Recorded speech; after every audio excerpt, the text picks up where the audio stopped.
Hi friends, good morning. So நேற்று Christmas leave.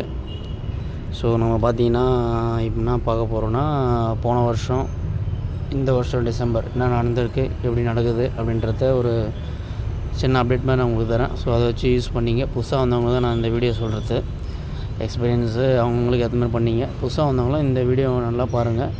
எப்போவுமே நம்ம இப்போ நடக்குதுன்னா, போன வருஷம் என்ன நடந்துச்சுன்னா, இது festival, Christmas, happy new year, ஜனவரி, புது வருஷம், இதுக்கெல்லாம் வந்து பார்த்திங்கன்னா மோஸ்ட்டாக வேர்ல்டு மார்க்கெட்லாம் பார்த்திங்கன்னா ஒரு டிஃப்ரெண்ட்டாக தான் இருக்கும்.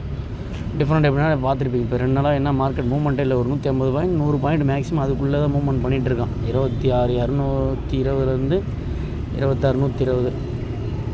ஸோ இது எப்படி, ஏன் அப்படின்றத நீங்கள் பாருங்கள். ரெண்டாவது, போன வருஷம் பார்த்திங்கன்னா நான் இப்போ ஷோ பண்ணுறேன். போன வருஷம் எப்படி இருக்குன்றதை பார்க்கலாம். ஸோ போன வருஷம் டிசம்பரில் என்ன நடந்திருக்கு. போன வருஷம் பார்த்திங்கன்னா 16ஆம் தேதிக்கு மேலே தான் ஃபெட் வீக் நடந்தது. அந்த 17லேருந்து தான் ஃபெட் வீக்கு. இந்த வருஷம் பார்த்திங்கன்னா ஒரு 2வது வாரமே வந்துச்சு. அதான் நான் உங்களுக்கு அப்டேட் பண்ணியிருப்பேன். அதுக்கு ஏற்ற மாதிரி மார்க்கெட் கொஞ்சம் டவுனில் போயிட்டு அதுக்கு ஏற்ற மாதிரி செட்டில் ஆகிடுச்சு. ஸோ அதே ஃபெட் வீக் வந்து போன வாட்டி 14ஆம் தேதிக்கு மேலே. ஸோ அது எப்படி இருக்குது அந்த எல்லாமே நம்ம டீட்டெயிலாக பார்ப்போம். 2025 இந்த வந்துச்சுங்க. ஸோ டிசம்பர் ஃபஸ்ட்லேருந்தே பாருங்கள் எப்படி இருக்குன்னு. இது 2024 டிசம்பர், ஓகேங்களா. 2024 டிசம்பர் எப்படி ஆரம்பிச்சிது பாருங்கள். 24,100 ஆரம்பித்து 24,800 வரைக்கும் போயிருக்குங்க ஸ்டார்டிங்கில் ஒரு வாரத்துக்கு. அடுத்து பார்த்திங்கன்னா அந்த 24,800ன்ற லெவலுக்கு கீழே வந்துட்டு 24,300, திருப்பி 24,800 தொட்டுட்ருக்கு. எப்போ? 16ஆம் தேதி. அந்த 16ஆம் தேதியிலேருந்து பாருங்கள், நான் சொன்ன ஃபெட் வீக் இல்லை, செம்ம கிராஷ் பாருங்கள். 24,800லேருந்து கிட்டத்தட்ட 23,500 600 வந்திருக்கான் பாருங்கள் ஒரு வாரத்தில். ஸோ ஃபஸ்ட்டு 2 வாரம் அப்படியே அப் சைடு போச்சு. அடுத்து அந்த ஃபெட் வீக் ஆரம்பிக்கும் போது டவுன் சைடு. 23ஆம் தேதி பாருங்கள் எப்படி இருக்குது. 23ஆம் தேதி 23,500 வந்துச்சு. ஆனால் அந்த 23ஆம் தேதிக்கு மேலே பாருங்கள், அது கிறிஸ்மஸ் வீக்கு, அந்த மூமெண்ட்டை பாருங்கள் எப்படி இருக்குதுன்னு மட்டும் பாருங்களேன்.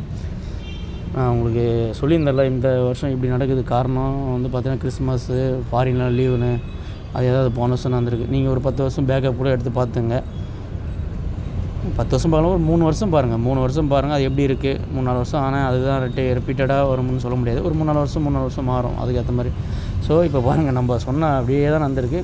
அந்த கிறிஸ்மஸ் வீக் பாருங்கள், ஒவ்வொரு கேண்டிலும் பார்த்தீங்களா, நான் வச்சுக்கிது 1 ஹவர் கேண்டில். அந்த 1 ஹவர் கேண்டில் இதுக்கு முன்னாடி அதுக்கு பின்னாடி நம்ம கூட போகிறோம்ல, அந்த லெவல் வந்து பார்த்திங்கன்னா 23,880 கிட்ட, ஓகேங்களா. 23,880லேருந்து 23,670 690 இந்த ரேஞ்சு பாருங்கள். இதை தான் மூமெண்ட்டே நடந்திருக்குங்க அந்த கிறிஸ்மஸ் வீக்கில் ஃபுல்லாகவே. கேண்டில்ஸ்லாம் பார்த்தீங்கன்னா அதுக்கு முன்னாடி பாருங்கள், அட்லீஸ்ட் ஒரு 100 பாயிண்ட்டாச்சு ஒரு கேண்டில் இருக்கலாம், ஒரு 50 பாயிண்ட் இருக்கும். ஆனால் இந்த கேண்டில்லாம் பார்த்தீங்கன்னா எப்படி சொல்கிறது, நீங்கள் ஒரு 20-30 பாயிண்ட்லேயே தான் விளையாடிட்டு இருக்கான் ஒரு 1 ஹவர் கேண்டிலே. கிட்டத்தட்ட எத்தனை 1 ஹவர் கேண்டில் பாருங்கள், 1 2 3 4 5 6 7 8 9 10 கிட்டத்தட்ட ஒரு 15 கேண்டில் பாருங்கள் எப்படி இருக்குதுன்னு மட்டும் பாருங்கள் 1 ஹவர் கேண்டில்.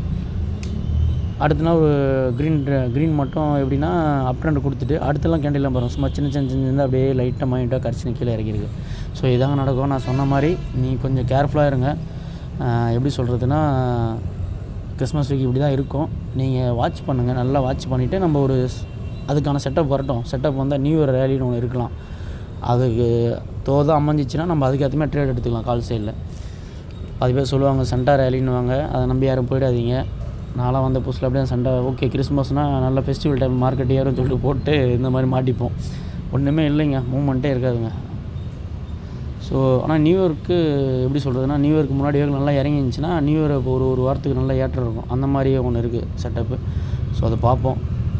இல்லை எப்படின்னா இன்றைக்கிலேருந்து 31ஆம் தேதிக்குள்ளே போய் ஒரு 300 பாயிண்ட் 400 பாயிண்ட் இறங்குறது சான்ஸ் இருக்கும் நிஃப்டியில். அதுவும் தோதாக அமைதான்னு பார்ப்போம். ஆனால் வந்து இப்போ ட்ரேட் எடுக்காதீங்க. 5 மினிட்ஸ் கேண்டில் யூஸ் பண்ணுறீங்களா, அன்றைக்கி மட்டும் யூஸ் பண்ணிட்டு வெளியே வந்துடுங்க.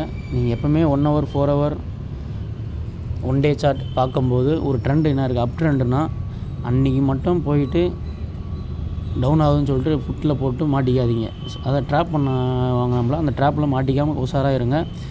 இந்த மாதிரி பாருங்கள், வியூ ஓகே நல்லா இறங்கியிருக்குன்னா இது அப் ட்ரெண்டில் இருக்கும்போது நீங்கள் அங்கே போய் புட்டு போட்டின்னு ஒன்றும் பண்ண முடியாது. இப்போ 31ஆம் தேதியிலேருந்து ஃபஸ்ட்டு வீக் ஃபுல்லாக ஜனவரி பாருங்கள், கிட்டத்தட்ட 23,500லேருந்து 24,200 அந்த 600-700 பாயிண்ட் டவுன் அப் ஆகிருக்குங்க. போன வருஷம் நான் சொல்கிறது இது 2025 ஜனவரி ஸ்டார்டிங்கில் பாருங்கள் எப்படி நடந்திருக்கு. இதுதான் அந்த நியூ இயர் ரேலின்னு சொல்கிறது. ஆனால் அதுக்கு முன்னாடி டிசம்பரில் இறங்கியிருக்கு மார்க்கெட்டு.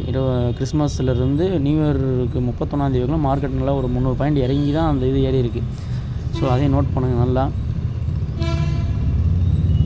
இந்த மாதிரி நீங்கள் சார்ட் ஒன்று பார்க்குறீங்கன்னு வச்சுங்களேன், ஒரு 2 ஹவர் 3 ஹவர் 4 ஹவர் அப்படி பார்க்கும்போது தான் உங்களுக்கு வந்து ஒரு 500 பாயிண்ட் ஏறி இருந்தால் அதில் வந்து ஒரு 300 பாயிண்ட் இறக்கும் கொண்டு டவுன் சைடு வரப்போகுது. ஆனால் நீங்கள் என்ன போனீங்க, அங்கே போய்ட்டு நல்லா ஏறி 1 டேயில் வந்து 5 மினிட்ஸ் கேட்டிலும் ஓகே நீங்கள் கால் சைடே போகலாம், காலில் போயிட்டீங்கன்னா உங்களை ட்ராப் பண்ணி இறக்கி விட்ருவோம். இது பாருங்கள், நியூ இயர் வந்து பார்த்தீங்கன்னா அதான் 2025 நியூ இயரில் ஏறி ஒரு அடுத்த வீக்கே பார்த்தீங்கன்னா இறக்கி விட்ருக்கு. கிட்டத்தட்ட அதே 600 பாயிண்ட் டவுன் ஆகிருக்கு. பாருங்கள், நியூ இயரில் பாருங்கள் 31ஆம் தேதியிலிருந்து ஃபஸ்ட்டு வீக்கு நல்லா ஏறிட்டு ஒரு 700 பாயிண்ட்டு, திரும்ப அங்கேருந்து ஒரு 500 பாயிண்ட் இறங்கியிருக்கு. அதுலேருந்து அப்படியே டவுன் ட்ரெண்ட் தாங்க ஃபுல்லாக. 24,300 தான் வந்து அந்த ஜனவரியோட ஐ பாருங்கள் இருக்கா. 2025 ஜனவரியோட ஐ பாருங்கள் 24,300. அதிலேருந்து 27ஆம் தேதிக்குள்ளே 22,800 வந்துட்டு பிப்ரவரிக்குள்ளே 23,600 போயிருக்கு. கிட்டத்தட்ட ஒரு 1,500 பாயிண்ட் இறங்கி அதுலேருந்து 700 பாயிண்ட் ரெக்கவர் கொடுத்துருக்கு ஜனவரியில் 2025. ஸோ அதனால் நோட் பண்ணிங்க.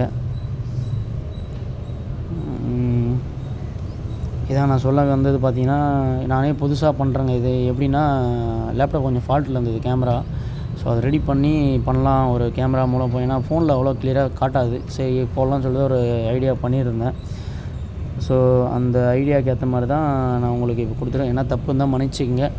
நம்ம வந்து இல்லாதப்பட்டவங்க. ஸோ நம்ம எப்படி யூஸ் பண்ணி இதுலேருந்து மேலே வரணும் தான் நம்ம நினச்சி பண்ணிகிட்ருக்கோம் புதுசாக வரவங்களுக்கோசம் பிகினர்ஸுக்கு. ஸோ நான் வந்து உங்களுக்கு போன வருஷம் இது காட்டியிருக்கேன். யாரும் அவசரப்பட்டு ட்ரேட் எடுக்காதீங்க. ஒரு 3 நாள் பொறுமை கூட காத்துக்குங்க. நான் சொன்ன மாதிரி 30ஆம் தேதிக்குள்ளே வெயிட் பண்ணுங்கள். இதிலேருந்து இன்னொரு 400 பாயிண்ட் இறங்குறான், இல்லை அந்த நான் சொன்ன மாதிரி அந்த 23,700 ஒரு லெவல் வருதான்னு பார்ப்போம். அந்த மாதிரி பண்ணிங்கன்னா தான் நம்ம சக்ஸஸ் பண்ண முடியும்.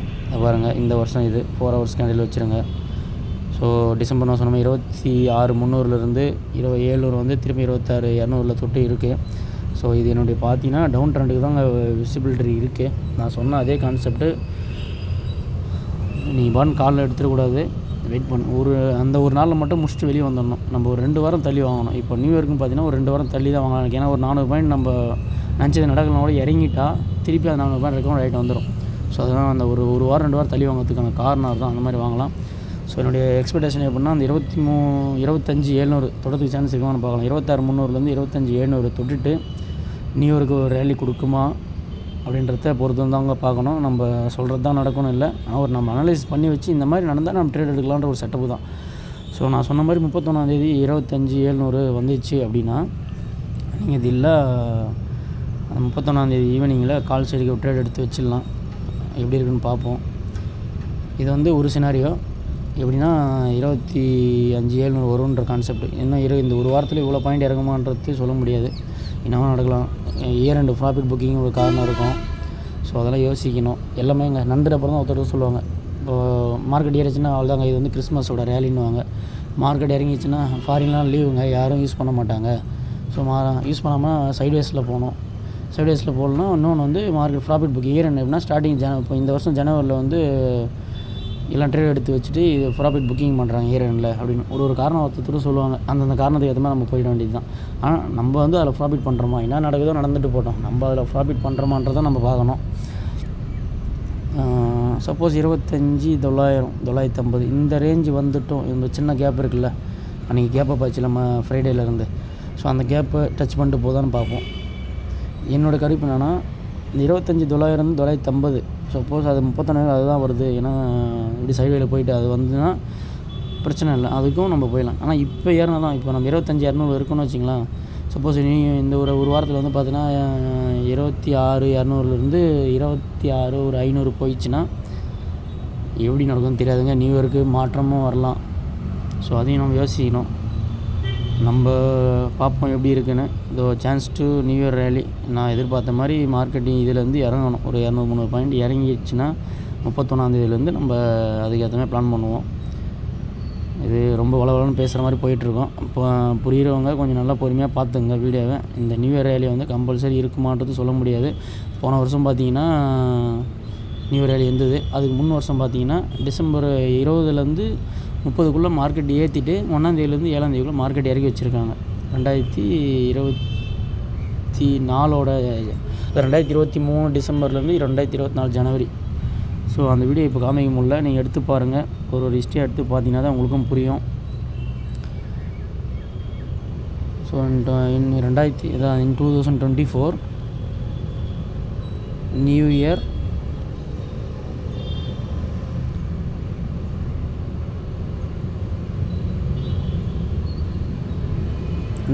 டிசம்பர் முடிச்சுட்டு 2025 அதை நான் சொல்கிறது 2025 நியூ இயரில் வந்து பார்த்திங்கன்னா ஒரு 600லேருந்து 700 காமிச்சேன் விஷுவல் 600லேருந்து 700 பாயிண்ட் வந்து அப் ஆகிருக்கு 31ஆந்தேதியிலேருந்து ஜனவரி ஃபஸ்ட் வீக்கில்.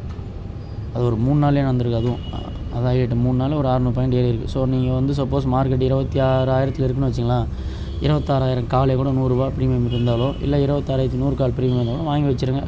எப்படி சொல்கிறதுனா, நம்ம காசு இல்லை இது, ஓகே ஒரு 10,000 போகிறவங்க ஒரு 7,500 போகிறோன்னா இந்த 7,500 எந்த இல்லை அப்படின்னு சொல்லிட்டு நீங்கள் போடணும். போட்டு ஓகே ப்ராஃபிட் வந்துச்சால் எடுத்துங்க. அதை லாஸ் வந்தாலும் அதை வந்து 50 ரூபாவில் ஒரு 3,000 லாஸோட வெளியே வர மனப்பான்மை இருக்கும். இல்லை நீங்கள் 7,500 போனால் பரவாயில்லைன்ற மாதிரி பண்ணுங்கள். இப்போ நான் வந்து இந்த 2 மாதத்தில் நவம்பர்லேருந்து உங்களுக்கு ஆரம்பிச்சிருக்கேன் 10,000 போட்டு கிட்டத்தட்ட ஒரு 15,000 ப்ராஃபிட் பண்ணியிருக்கேங்க. உங்களை நான் ஷோ பண்ணுறேன் இந்த லீவில் சாட்டர்டே சண்டே ரிப்போர்ட்டில் காட்டுறேன், 2 மாதம் ரிப்போர்ட் காட்டுறேன். ஸோ நான் ஒரு 7,000 ரிஸ்க் எடுக்கலாம் அப்படின்ற மாதிரி கான்செப்ட்டில் வச்சுருக்கேன். எப்படி பார்ப்போம். ஸோ மார்க்கெட்டு நான் இப்போ சொன்னால் 2 சினாரியோ இருக்குது. ஒன்று 25,700 வந்துட்டு ஏறானா, இல்லை 25,900 வந்துட்டு ஏறானா. 3வது சினாரியோ வந்து பார்த்திங்கன்னா சைடு வேணும் இந்த 26,200 26,000 இல்லை 26,100 இந்த இதுக்குள்ளே சைடு வேலை இப்படி போய் வருதான்னு பார்ப்போம். இப்படி போகிறதுக்கும் சான்ஸ் இருக்குது. ஏன்னா வந்து பார்த்தோன்னா அதே தான் கிறிஸ்மஸுக்கு நியூ இயருக்கு 10 நாள் லீவு ஃபாரினில் எல்லா கண்ட்ரிலுமே. ஸோ அந்த கண்ட்ரியில் லீவ் பண்ணும்போது நீங்கள் எப்படி அதை அணுகுறீங்கன்னு தெரில. மார்க்கெட் இந்தியன் மார்க்கெட் பார்த்திங்கன்னா அதுக்கேற்ற மாதிரி தான் இருக்கும். இந்தியா லீவ் இல்லையா நம்ம பண்ணுறாங்கன்னா நம்ம ஸ்டாக் எல்லாமே ஏறும். நீங்கள் வேணால் பாருங்கள், ஸ்டாக்கில் நல்லா ஏறணும். ஆர்பிஎன்லாம் வாங்கினால நல்லா 300 ரூபாயிலேருந்து 350 ரூபா போயிருக்கு. இப்போ நீங்கள் அது 3 லட்சம்னா 3 லட்சமாக இருக்கும், 30,000 35,000 இருக்கும். இந்த மாதிரி ஸ்டாக்லேயும் நீங்கள் பண்ணலாங்க. ஒரு 1 லட்சம் 2 லட்சம் வச்சுருந்தீங்கன்னா 500 குவான்டிட்டி அந்த மாதிரிலாம் வாங்கி பண்ணலாம். ஸோ அதுதாங்க, இது வந்து லேப்டாப்பில் சேவ் பண்ணி வீடியோ ரெக்கார்ட் பண்ணி பண்ணுறேன். அதனால் கொஞ்சம் நிறைய குறைகள் இருக்கலாம். கொஞ்சம் கொஞ்சமாக அப்டேட் ஆகிடுச்சுன்னா நான் அதை அவங்களுக்கு அப்டேட் பண்ணுறேன். கொஞ்சம் நாளைக்கு ஸ்ட்ரகிள் ஆனாலும் நான் கற்றுக்குவேன். கற்றுக்கிறது தாங்க வாக்கியம்.